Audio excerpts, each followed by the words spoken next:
कि गुरुदेव ये क्या, हे पिता ये क्या, ये इस दृश्य को तो जिसको हम सबने कभी देखा नहीं, उन दृश्यों को देखने के बाद ये सारी चीजें खड़ी होती हैं ऐसे मार्ग में। लेकिन नहीं, मार्ग पर चलना एक सनातनी का वो पहला धर्म है।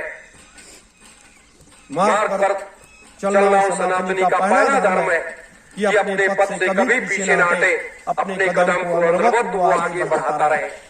तो आज का ये दिन जो हम आप देख रहे हैं, कल मैं लखनऊ से जब आ रहा था देखा शराब की दुकानों पर अपार भीड़ खड़ी थी।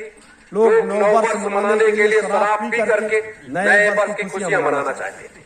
तो ये हमारे योगी बाबा का कमाल है। गेरुआ वस्त्र और शराब की बोतल, ये योगी बाबा का कमाल है। खूब शराब पियो, पैसा लाओ और हमारी सरकार में जमा करो, क्या करना है, तुम भी मर जाओगे हम भी मर जाएंगे। तो ये है हमारे राज्य के लोगों की व्यवस्था की सोच। और इस सोच को जब नहीं बदल पाते, आर्थिक व्यवस्था को सुदृढ़ मजबूत बनाने के लिए, जैसे आपने ये देखिए, ये आपने विकास संकल्प जारी किया भारतीय समाज सेना ने, इसमें प्रदेश की आर्थिक व्यवस्था को सुदृढ़ मजबूत बनाने के लिए इतनी बड़ी चीज है जिसकी कोई सीमा नहीं है। और किसी भी राजनीतिक पार्टी के अंदर हिम्मत नहीं है, चाहे वो भाजपा हो, चाहे वो सपा हो या कांग्रेस हो या बसपा हो, कोई भी पार्टी हो, कि ऐसा घोषणा पत्र कोई जारी नहीं कर सकता और इतने बड़े दावे को कोई कर नहीं सकता। किसी के अंदर कोई हिम्मत नहीं है, कोई हिम्मत नहीं है, क्योंकि वहां तक उनकी सोच नहीं है, उनकी विचारधारा नहीं है, वो उस रास्ते पर चलना नहीं चाहते। उनका तो एक सोच है शोषणवादी नीति, कि हम इस प्रदेश को या इस देश को कैसे लूटेंगे और कैसे हमारे लोगों का जेब भरेगा, फिर उसके बाद कैसे वो धन विदेशी बैंकों में जाएगा, कैसे क्या करेंगे, कैसे इसकी व्यवस्था करेंगे। इस तरीके से ये सोच है हमारे देश के राजनेताओं की। तो वो लोग इसको कैसे करेंगे। इसलिए मेरे साथियों, चुनाव के मैदान में आप लोग जा रहे हो और चुनाव के मैदान में हर मार्ग पर, हर तरीके से, हर विचारधारा के लोग आपको मिलेंगे। आप इस घोषणा पत्र को पढ़िए, एक बार नहीं 10 बार, 20 बार, 25 बार, 50 बार पढ़िए और इसको चिंतन करिए और जवाब देने में कभी पीछे मत हटिए और जवाब देते हुए आगे बढ़ते चलिए। हार और जीत की बात अलग है, वो चीज अलग है, लेकिन आप इस मार्ग पर चल पड़ो। इस मार्ग पर अगर आप चल पड़ोगे तो आपका मार्ग तय होता चला जाएगा, तय होता चला जाएगा और आगे जो है वो आगे का रास्ता बनता चला जाएगा। दूसरी चीज, स्वास्थ्य को लेकर के आप लोग सतर्क सावधान रहोगे। स्वास्थ्य को लेकर के आप लोग सतर्क सावधान रहोगे अपने खान पान में।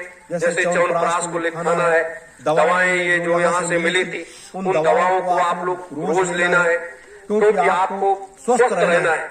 ये तमाम जो बीमारियां फैल रही हैं, तेजी के साथ दौड़ रही हैं, तो ये बीमारियां जो हैं, ये कहीं आप भी उसके चपेटे में ना आ जाओ।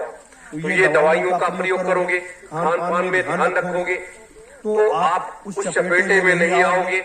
महापुरुषों की दया बहुत तो बनी ही रहेगी, क्योंकि जनता का रुख इसको घुमाने का, इसको इधर से उधर करने का, ये उस मालिक के ऊपर निर्भर करता है।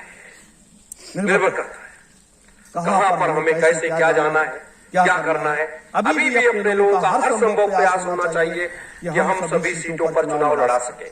हमें हर जगह प्रत्याशी अभी भी तलाश जारी है और तलाश आखिरी तक जारी रखना होगा, क्योंकि ये मार्ग ही ऐसा है जिस राजनीतिक क्षेत्र में हम लोग चल पड़े हैं और मालिक की दया, उनका आशीर्वाद आप सभी लोगों के साथ में है। इस नव वर्ष की इस शुभ अवसर पर सभी के ऊपर मालिक का दया, उनका आशीर्वाद, दोनों महापुरुषों का बराबर आप सबके ऊपर बना है और हमेशा बना रहेगा।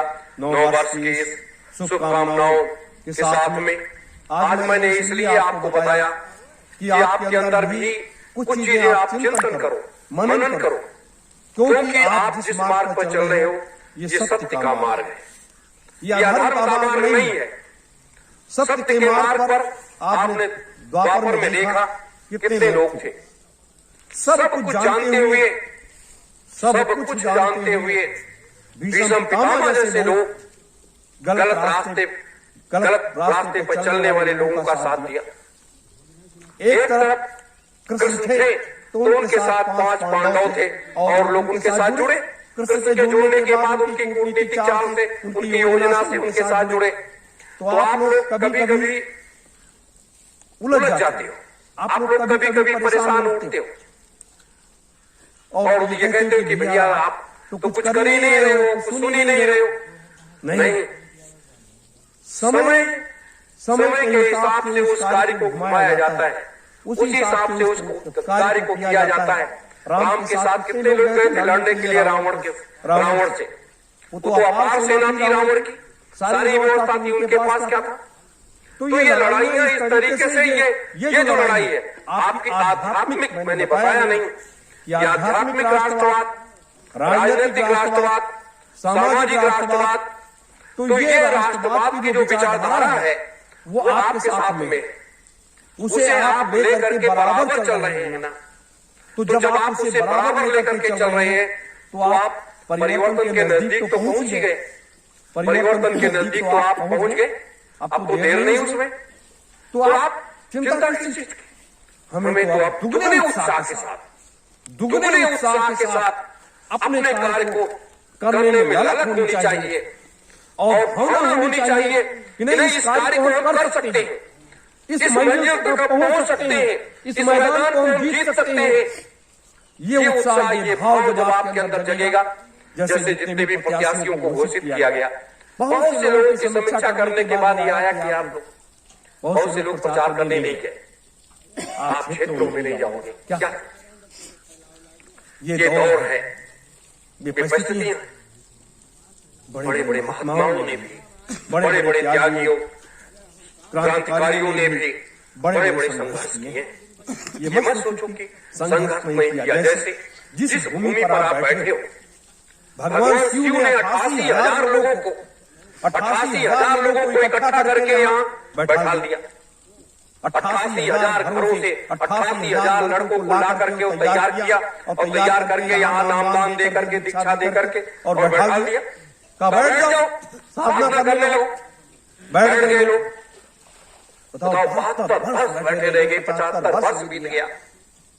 और आज तो क्या होता है कि आ जाए कल भागो, ये करो वो करो, ऐसा वैसा।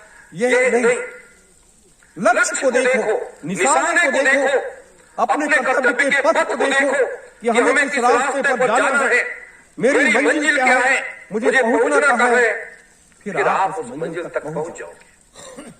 मेरे धर्म प्रेमी गुरु भाई बहनों, जीवन के सार में लगना ही यही हमारा सबसे बड़ा धर्म है। ये सबसे बड़ा धर्म है और यही हमारा कर्म है। और भक्ति हमारी जो साधना है, ये हमारी भक्ति है। इसीलिए आपसे क्यों कहा जाता है कि सुबह शाम कुछ नहीं कर सकते हो, बैठो आधे घंटे, बैठ जाओ 10 मिनट 20 मिनट, सत्योम जय गुरुदेवाय नमः, सत्योम जय गुरुदेवाय नमः। इससे सरल और सुगम महामंत्र क्या मिलेगा आपको? आपको क्या मिलेगा? सोते जागते उठते बैठते जब भी मौका मिल जाए आप जपने लगो और इससे आपको एक रास्ता बनता चला जाएगा। मेरे धर्म प्रेमी गुरु भाई बहनों, इसलिए मैं बार बार आप लोगों से यही कहता हूँ कि आप लोग हमेशा संगठन की मजबूती के लिए अभी तो आपको और लड़ाइयां लड़नी है। आपको ये चुनाव के अभियान में जगह जगह कार्यक्रम करने हैं, छोटे कार्यक्रम, बड़े कार्यक्रम, नुक्कड़ कार्यक्रम, जनसंपर्क अभियान ये चलाने हैं।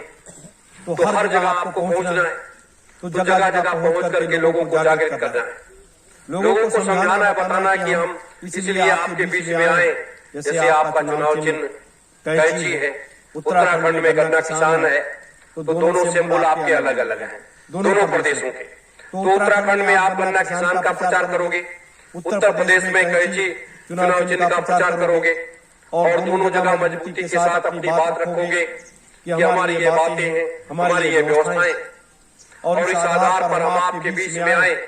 और सबसे बड़ी मजबूती आपको नामांकन के लिए देनी होगी कि नामांकन की कैसे क्या करना है, उसकी तैयारी आपके वरिष्ठ राष्ट्रीय महासचिव भाई परमजीत शर्मा जी आपको सब विधिवत इसके बारे में, सारे कागज के बारे में बता देंगे कि कैसे कैसे उसकी तैयारी पहले से रखनी है। क्योंकि कारण क्या है कि सबकी निगाहें आपके संगठन पर भी गिद्ध दृष्टि से लगी हुई है कि भारतीय सुभाष सेना क्या कर रही है, भारतीय सुभाष सेना क्या कर रही है। सब लोग बड़ी बड़ी रैलियां कर रहे हैं, हम लोग अभी चुनाव प्रचार के उस तरीके से अभियान में निकले नहीं। अगली बार तो बहुत पहले से कार्यक्रम शुरू कर दिए थे, लेकिन इस बार नहीं। इस बार अपने उस रास्ते से चलते हुए, एक मजबूत सीढ़ी को पकड़ते हुए और उस रास्ते से अपने लोग आगे बढ़ रहे हैं। मेरे साथियों, इसीलिए आप अपने साथ में खड़े हो, एक मजबूत स्तंभ को पकड़ करके आप खड़े हो। वो स्तंभ कभी टूटने वाला नहीं है, वो स्तंभ कभी झुकने वाला नहीं है। वो खंभ जो है वो जब तक हर व्यवस्था को वो करता हुआ आगे चलता चला जाएगा, वो रुकने वाला नहीं है, वो रुकने वाला नहीं है। आप ये सोचो कि कोई रुक जाएगा, कोई बैठ जाएगा, कोई ऐसा हो जाएगा, वैसा हो जाएगा, नहीं। जितने भी प्रमुख पदाधिकारी हैं उनमें थोड़ी उनको अपने को जगाना होगा, अपने को सक्रिय करना पड़ेगा। जैसे आप अपने दीदी माँ को देखो, क्या स्थिति है कि रात दिन यहाँ आश्रम पर रहना और सारे कामों को देखना करना, तो ये एक ललक है, एक जिज्ञासा है, एक उत्साह है कि हमें इस कार्य की मेरी जिम्मेदारी है, ये मेरा कर्तव्य है, ये मेरा मार्ग है और हमें इस मार्ग पर चलना है, ये मेरी बहुत बड़ी जिम्मेदारी है, उसका निर्वहन कर रही हूँ। तो उसी तरीके से हम लोग अगर अपने अपने कर्तव्यों को निर्वहन करने लगे और पकड़ लें, तो फिर देखिए कैसे कैसे आगे आगे लोग बढ़ते चले जाएंगे, कैसे कैसे लोग आपके साथ जुड़ते चले जाएंगे। क्योंकि आपकी विचारधारा, मैंने हजारों बार कहा, हजारों बार मैंने कहा कि आपकी विचारधारा जो है वो तलवार की धार से ज्यादा पैनी होनी चाहिए, तलवार की धार से ज्यादा पैनी होनी चाहिए। कि व्यक्ति ये नहीं कि उसको तलवार चले, आपके शब्द ही ऐसे होने चाहिए कि व्यक्ति के ऊपर गिरे तो उसको महसूस हो ये शब्द मेरे लिए क्यों कहा गया। इसीलिए कहा जाता है कि विचारों की धार बहुत तेज होती है और वो जिसके ऊपर गिरती है उसको मृत प्राय कर देती है। तो आज के दौर में भारतीय सुभाष सेना ये जो है इसकी चर्चा बड़ी बड़ी पार्टियों के प्रदेश कार्यालयों में हो रहा है। आपने नहीं पढ़ा होगा पूरा, लेकिन उनके यहाँ पढ़ करके सुनाया जाता है। ये सुनो एक एक चीज भारतीय सुभाष सेना ने क्या छाप करके दिया है, भारतीय सुभाष सेना ने क्या क्या लिखा है इसमें। ये सुनो, इस पर चिंतन करो, इस पर मनन करो, इस पर रास्ता निकालो।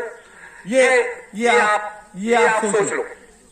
ये आपका जो है ये घोषणा पत्र बड़ी पार्टियों के प्रदेश कार्यालयों में, मीटिंगों में, उनके प्रमुख पदाधिकारियों के बीच में इसकी चर्चा होती है। ये स्थिति आ गई कि लोग आप पर चिंतन करने लगे हैं, लोग आप पर मनन करने लगे हैं, विचार करने लगे हैं। तो ये स्वामी जी महाराज की दी हुई वो चीज है जो हमारे चुनाव प्रबंधन समिति के प्रमुख पदाधिकारियों ने इसको बनाया है, तैयार किया है। उन्होंने गहन स्टडी किया, चिंतन किया कि हमारे इस प्रदेश को आवश्यकता किस चीज की है। मेरे साथियों, इसीलिए सच्ची लगन और निष्ठा और विश्वास के साथ अपने कदम को आगे बढ़ाते रहो। वो समय तेजी के साथ आ रहा है जब विजयश्री आपके कदमों को चूम लेगी और आपके कदमों में वो लौट जाएगी, पूरा देश आपके कदमों में लौट जाएगा। वो समय आ रहा है, तेजी के साथ वो समय आ रहा है। वो बदलाव, वो नजरिया, वो नजारा, वो सब देखने को मिलने लगेगा लोगों को। यहाँ भारतीय सुभाष सेना के लोग किस रास्ते पर चल पड़े हैं और क्या ये करने जा रहे हैं, ये कदम निकलने के बाद रुकने वाले नहीं है। जब तक एक राजनीतिक परिवर्तन, एक राजनीतिक बदलाव देश में नहीं हो जाता, तब तक रुकने का नाम ही नहीं है, रुकने का नाम ही नहीं। अब आप ये मत सोचो कि यहाँ